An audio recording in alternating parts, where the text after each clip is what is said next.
Marseillaises, Marseillais, mes chers amis, bonsoir. Le 13 septembre 2018, je déclarais ma candidature à la mairie de Marseille. Il y a 18 mois. Voilà 18 mois que je fais cette campagne. 18 mois que je vais à la rencontre des Marseillaises, des Marseillais, dans tous les quartiers. J'aurais quasiment visité les 111 quartiers de Marseille. Je suis venu à votre rencontre pour vous écouter, pour discuter, pour vous entendre, pour passer des moments avec vous et comprendre ce que vous attendiez du prochain maire de Marseille. Je voudrais, au bout de cette campagne, d'abord remercier les 8 têtes de liste qui m'accompagnent dans les 8 secteurs de Marseille. Dans les 1er et 7e arrondissements, René Bassineau. Dans les 2e et 3e arrondissements, Lisette Narducy. Dans les 4e et 5e arrondissements, à mes côtés, Marine Pustorino et Jackson Richardson. Dans les 6e et 8e arrondissements, Ludovic Pernet. Dans les 9e et 10e arrondissements, Nathalie Simon. Dans les 11e et 12e arrondissements, Robert Assante. Dans les 13e et 14e arrondissements, Josepha Collin. Et dans les 15e et 16e arrondissements, Jean-Marc Cortéjani. Donc merci à ces têtes de liste. Merci aussi à nos experts, à ces professionnels qui ont travaillé dans des groupes de travail pour participer et faire ce projet participatif dont je vais vous parler. Merci à nos 303 colistiers. Et oui, à Marseille, dans les 8 secteurs, il faut déposer la candidature de 303 Marseillaises et Marseillais. Merci à nos militants, à nos sympathisants. Sans eux, il n'y aurait pas eu de campagne électorale. Sans les militants, sans les sympathisants, on ne peut pas faire une campagne électorale. Une campagne électorale, elle ne peut pas être que virtuelle, elle ne peut pas être que sur les réseaux sociaux. Il faut, sur le terrain, des amis, des militants, des fidèles qui nous accompagnent. Ça a été le cas pendant 18 mois. Je veux ce soir avoir une pensée de remerciement envers chacun et chacune d'entre eux. Et puis merci aux Marseillaises et aux Marseillais qui m'ont souvent très bien accueilli. Très bien accueilli dans leur quartier, dans leur rue, à leur domicile, dans leur association, dans leur entreprise. J'ai passé avec eux, avec elles, des moments magnifiques pendant ces 18 mois de campagne. Et puis ces Marseillaises et ces Marseillais, c'est les électeurs de dimanche, c'est les électeurs d'après-demain. J'espère que les milliers de Marseillaises et de Marseillais que j'ai rencontrés se seront pour la plupart transformés en électeurs, en électrices pour nos listes, ensemble pour Marseille, dimanche prochain. Ce projet participatif, c'est vous qui l'avez fait, à nos côtés. C'est vous qui, dès le départ, m'avez donné ce qu'était votre intérêt, ce qu'était votre souci. On a beaucoup parlé de sécurité et d'incivilité. On a à la tête de ce groupe de travail qui a fait ce projet sur la sécurité, Jean-Claude Delage. C'est un professionnel de la sécurité. C'est lui qui a travaillé avec beaucoup de personnes autour de lui pour qu'on bâtisse un projet qui va répondre à vos problèmes de sécurité et d'incivilité. Bien sûr, c'est le recrutement massif de policiers municipaux. Aujourd'hui, 450 policiers municipaux. J'ai promis en 6 ans d'arriver à 1000 policiers municipaux. Ça permettra d'avoir des bases de police municipale à 3 endroits, dans le nord, dans le sud, dans le centre. Aucun quartier ne sera oublié. Les policiers municipaux seront aussi mis à disposition des mairies de secteur pour que les 8 maires de secteur se sentent eux aussi considérés par la mairie centrale. Ça nous permettra aussi de former ces policiers municipaux dans le cadre de la police municipale de l'environnement, dans le cadre de la police municipale de la défense animale, dans le cadre de la police municipale de la lutte contre le logement insalubre, de la police municipale de chantier et dans bien d'autres domaines. La police municipale sera aux côtés des Marseillaises et des Marseillais en soirée, la nuit, avec une brigade canine. La sécurité sera donc un des thèmes particuliers et surtout ces solutions que nous vous apporterons pour vous sentir mieux en sécurité à Marseille, dans tous les quartiers de la ville.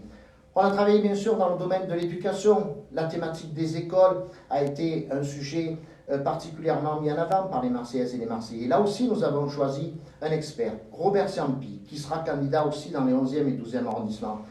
Robert Ciampi, c'est un ancien instituteur, un ancien directeur d'école, un ancien principal de collège.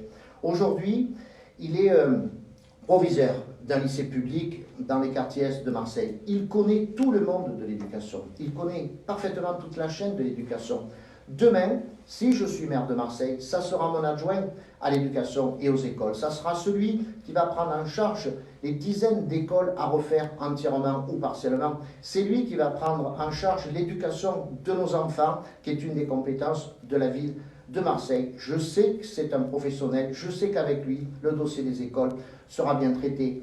Il y a le logement insalubre. Pendant cette année et demie, on m'a beaucoup parlé des problèmes de logement, mais on m'a aussi beaucoup parlé du problème du logement insalubre, et plus particulièrement dans le centre-ville de Marseille. Personne ne peut oublier le 5 novembre 2018. Ce 5 novembre 2018, où il y a eu à Marseille 8 morts, 2 immeubles qui se sont écroulés, un immeuble qui a été déconstruit en plein centre-ville de Marseille, sous nos yeux. Eh bien là, avec ma casquette de sénateur, j'ai déposé une proposition de loi à Paris, qui a été votée à l'unanimité du Sénat, ce qui est très très rare, je le souligne. Et j'ai fait des propositions importantes pour que la ville prenne vraiment en main ce dossier de la lutte contre le logement insalubre. Si je suis maire de Marseille demain, je veux que le maire soit en avant-première sur la lutte contre le logement insalubre. C'est au maire de s'en occuper, c'est au maire de montrer la voie. En tout cas, moi je prendrai toute ma responsabilité dans ce dossier de la lutte contre le logement insalubre. Pendant ces 18 mois, on a aussi beaucoup parlé d'environnement. L'environnement, c'est quelque chose de très important. Il y a quelques dizaines d'années, on pouvait considérer parfois ça comme un gadget, comme une partie annexe d'un projet municipal ou même d'un projet national. Aujourd'hui, c'est une importance absolue. Il faut s'occuper de l'environnement. Et la deuxième ville de France doit être à la pointe de propositions, à la pointe de projets qui devront se réaliser. Bien sûr, planter des arbres, c'est le b.a.-ba, mais c'est important de le dire, et ça sera important de le faire. Nous nous sommes engagés à planter plus de 25 000 arbres au nom de la municipalité. La région Sud a décidé de doubler le nombre des arbres qui seront plantés dans les villes dépendant de cette région. Ce qui fait que nous porterons rapidement à 50 000 le nombre d'arbres qui seront plantés rapidement sur le domaine public, dans les rues, dans les cours de nos écoles, dans les cours de nos crèches, dans les cours de nos équipements municipaux, dans les cours de nos mairies de secteur, de nos bureaux municipaux annexes. Chaque fois qu'il y aura un équipement public, nous planterons des arbres. Nous demanderons aux promoteurs de prendre aussi en compte l'environnement à l'intérieur de la ville de Marseille. Chaque projet, chaque permis de construire devra être verdi, des murs végétalisés, des toits terrasses, la possibilité de parfois construire un tout petit peu moins et construire un jardin public, un jardin privé. Tout le monde doit accepter de faire un effort pour l'environnement. Et quelque chose aussi de symbolique, vous l'avez suivi cet été, je serai aux côtés de la région. La région a été la première institution à demander l'électrification des quais sur le port de Marseille, en particulier pour les mettre à disposition des bateaux de croisière. Il est hors de question de continuer à accepter cette pollution. La ville de Marseille aurait dû être là aussi la première institution, la première collectivité à s'emparer de ce dossier. Ça n'a pas été le cas. Moi, en tout cas, je participerai aux côtés de la région à l'électrification totale des quais de notre port pour que tous les bateaux qui sont à l'intérieur du port de Marseille ne polluent plus et aient la possibilité d'arrêter tout simplement leur moteur. Et bien évidemment, comme ça se fait dans tous les autres ports français, dans tous les autres ports européens, de pouvoir se brancher sur l'électricité. La culture, Marseille, qui aurait pensé en 2013, lorsque Marseille a été Marseille, capitale européenne de la culture, que les Marseillais pourraient s'emparer autant de culture. Marseille, une ville populaire, une ville sportive, passionnée par l'Olympique de Marseille. Eh bien, la culture a été le centre des réalisations pendant l'année 2013 à Marseille. Je souhaite que cela continue des années après. La culture, elle n'est pas monolithique. Il n'y a pas une seule culture. Il y a parfois des différences énormes entre l'opéra, les musées, l'art contemporain, les expositions, les saltimbanques, les arts de la rue, des manifestations énormes comme peuvent l'être par exemple les défilés lors du carnaval. La culture, elle est vraiment multiple. C'est pour ça qu'il faut qu'il y ait plusieurs professionnels qui s'occupent de la culture dans le cadre de la nouvelle équipe que je souhaite avoir à mes côtés quand je serai maire de Marseille. C'est pour ça que je suis allé chercher une personnalité exceptionnelle qui parfois fait grincer les dents. C'est mon ami Richard Martin. Mais Richard Martin est un amoureux de la culture. Richard Martin est le représentant des saltimbanques. Richard Martin est le représentant d'une culture populaire, fraternelle dont la deuxième ville de France a bien besoin. Il sera donc aux côtés d'autres personnes, de Marie-Hélène Ferraud, qui s'est occupée de l'art contemporain, de notre ami Philippe Bride, qui est l'ancien directeur du Conservatoire régional national. Il sera aux côtés d'Eliane Zayan, qui s'est magnifiquement occupé des grandes fêtes populaires de Marseille. Voilà, pour la culture, nous montrons aux Marseillaises et aux Marseillais que nous sommes ouverts et que nous pouvons faire à Marseille de très très belles choses. Dans le domaine de l'économie, Marseille doit reprendre sa place, là aussi, de deuxième ville de France, de ville euro-méditerranéenne, tournée vers l'économie, plus particulièrement portuaire. Le temps va me manquer ce soir, mais comment ne pas imaginer demain qu'une grande partie du port soit aménagée? Vous savez très bien, lorsque vous regardez le magnifique port de Marseille, entre le Mucem, entre le Silo, entre les terrasses du port, entre l'entreprise CMA-CGM et quelques entreprises vers l'Estac, il y a tellement de trous, il y a tellement d'espaces inoccupés qu'il faudra bien évidemment aménager. C'est pour ça que mon premier rendez-vous, lorsque je serai maire de Marseille, ça sera d'aller rencontrer le président de la République. Qu'on aime ou qu'on n'aime pas le président de la République. Le président de la République, c'est celui aujourd'hui qui a les clés pour aider Marseille. Le port appartient à l'État. Donc le chef du port, finalement, c'est le président de la République. Et donc il faut aller le voir, il faut aller discuter, il faut lui faire des projets, il faut lui dire voilà comment l'État, comment le gouvernement français peut aider Marseille dans le cadre du lancement d'une véritable économie portuaire qui va créer de l'emploi, qui va ramener de la richesse, et comment passer au travers du retour à l'intérieur de ce port, de tout ce qui va être réparation navale, en particulier des yachts de grande taille, des yachts de luxe. Il y a des milliers et des milliers d'emplois qui nous attendent. Il faudra donc faire des propositions à l'État pour que l'État accepte que nous puissions aménager l'intérieur du port de Marseille. Et un des derniers sujets, il y en aurait tant d'autres, c'est le centre-ville. On parle beaucoup du centre-ville, on parle beaucoup de relancer l'activité du centre-ville. Il y a là aussi parfois des belles propositions, parfois des propositions irréalisables. En tout cas, une ville n'est pas digne de ce nom. Une grande ville, la deuxième ville de France, ne peut pas être une ville qui reprendra là aussi son rôle de capitale du Sud s'il n'y a pas une vraie relance du centre-ville. Beaucoup de propositions. Là aussi, le commerce du centre-ville doit être accompagné aujourd'hui. Il faut d'abord arrêter, mais le dire de manière ferme, la possibilité de faire encore des centres commerciaux à Marseille. Je serai donc le maire qui dira pendant ces 6 ans à venir, stop à des nouveaux centres commerciaux. La relance du centre-ville, elle doit passer bien sûr par la piétonisation, par des modes doux à l'intérieur d'un centre-ville piétonisé et apaisé. Des modes doux, c'est bien évidemment des vélos, des trottinettes, des possibilités de location, de voitures électriques, mais il faut surtout des petites navettes électriques et gratuites, comme cela se fait à Aix, comme cela se fait à Toulouse, à Montpellier. Il y a tellement de villes qui ont un centre-ville apaisé avec des modes doux de circulation. Il faudra faire, bien évidemment, la même chose à Marseille.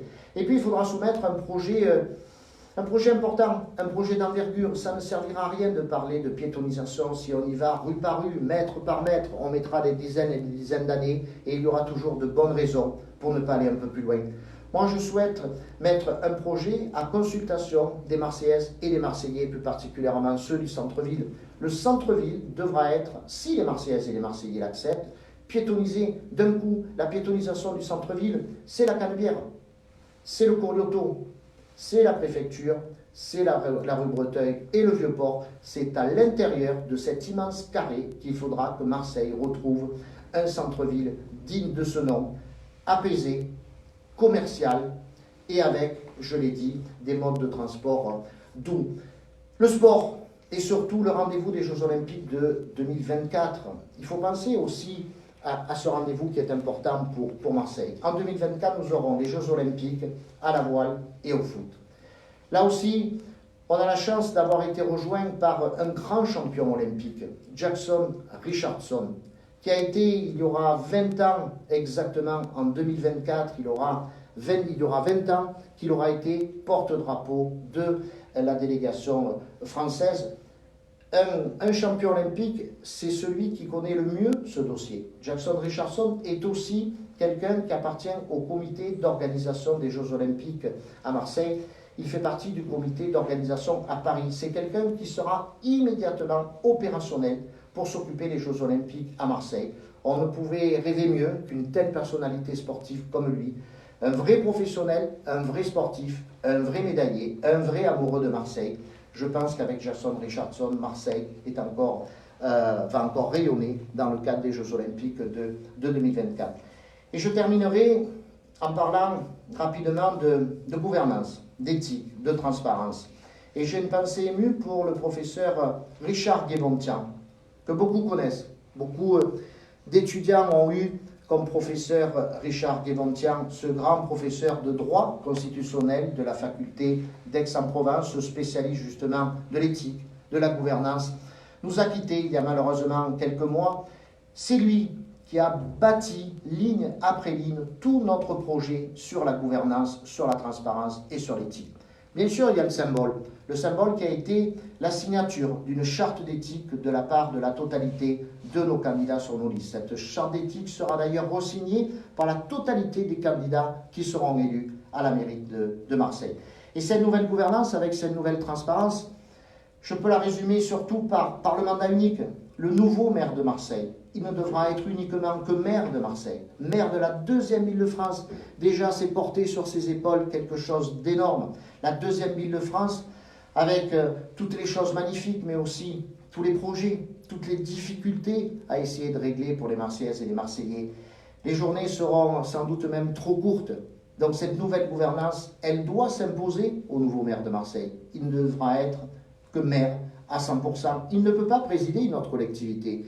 Et quand je vois une autre candidate dire le maire de Marseille doit être le président de la métropole, c'est-à-dire le président de 92 autres communes, ce n'est pas possible. Ce n'est plus possible aujourd'hui. La société a évolué, la politique a évolué. Marseille mérite un maire à plein temps qui ne s'occupe que de Marseille, des Marseillaises et des Marseillais. Je profite aussi de parler de dimanche et de l'élection qui va arriver. La situation sanitaire fait qu'il y a eu énormément de procurations qui ont été faites. J'ai alerté moi aussi les autorités, la préfecture, comme beaucoup de candidats, sur le risque de fraude. Je le dis de manière solennelle, mais très ferme, il faudra qu'il y ait une vérification sur la totalité des procurations qui ont été faites avant le premier tour, en particulier dès qu'il y a eu ce geste qui a été fort de la part de l'État, de dire on va pouvoir faire des procurations à l'intérieur des EHPAD, des maisons de retraite. Néanmoins, tout ça doit être mieux encadré, mieux surveillé, et j'ai lancé un véritable appel aux préfets de police et aux autorités de la préfecture. En terminant, Marseille, tout le monde la connaît, c'est une ville magnifique, c'est la deuxième ville de France. Marseille est une ville qui mérite à la fois une gestion ferme, parce que Marseille est une ville difficile. Marseille doit avoir une gestion ferme, mais une gestion douce, mais une gestion apaisée, parce que Marseille, c'est 2600 ans d'histoire, parce que Marseille, c'est des communautés diverses et variées, parce que Marseille, c'est des histoires différentes, parce que Marseille, c'est énormément de choses. C'est 860 000 Marseillais attachés à leur ville, mais tellement différents. Il faut retrouver dans la gestion de Marseille une vraie gestion apaisée, que bien peu de candidats peuvent amener. En tout cas, moi, si dimanche prochain, vous me faites l'honneur de m'accorder vos suffrages, je serai le dimanche d'après, j'espère, avec votre soutien, le maire qui amènera cette fermeté, cet apaisement, cette volonté d'être le maire de tous. Et je terminerai sur l'actualité sanitaire avec ce coronavirus dont on parle tous, dont on parle tous, avec les risques sanitaires. Là aussi, il faut faire attention, mais pas de psychose. Dimanche, nous devons aller voter. C'est important d'aller voter. Et pour aller voter, écoutez, c'est très simple. On peut amener de chez soi son bulletin de vote ou le trouver tout simplement à l'intérieur du bureau de vote. Il faut un stylo. On peut amener son propre stylo pour ne pas prendre de risque pour ceux qui auraient peur d'en prendre. On vient avec son stylo, on vient avec son bulletin de vote. On accomplit son geste d'électeur. On vote bien. Et puis en partant, bien évidemment, tout simplement, on ira se laver les mains, on ira prendre du gel et on ne prendra aucun risque. Les files d'attente dans les bureaux de vote seront espacés, il n'y aura pas de rideaux dans les isoloirs. Tout a été mis en place pour essayer bien évidemment de répondre à l'attente du gouvernement, à l'attente du ministère de la Santé, à toutes les préconisations qu'a donné hier soir le président de la République. Voter dimanche, c'est un devoir. Voter dimanche, ce n'est pas prendre un risque. Voter dimanche, en prenant ses précautions, c'est faire un acte important. C'est aller choisir déjà dès le premier tour le nouveau maire de Marseille pour 6 ans. Voilà 18 mois que je suis en campagne, voilà 18 mois que j'attends ce moment, ce rendez-vous, dans 2 jours. Ce soir, je voulais vous faire partager très rapidement, très succinctement, ces 18 mois de campagne que j'ai trouvé extraordinaires grâce à chacun et chacune d'entre vous. Merci pour votre soutien, merci pour votre vote, merci pour votre soutien, je le redis encore une fois. Merci à tous et à toutes et j'espère à dimanche.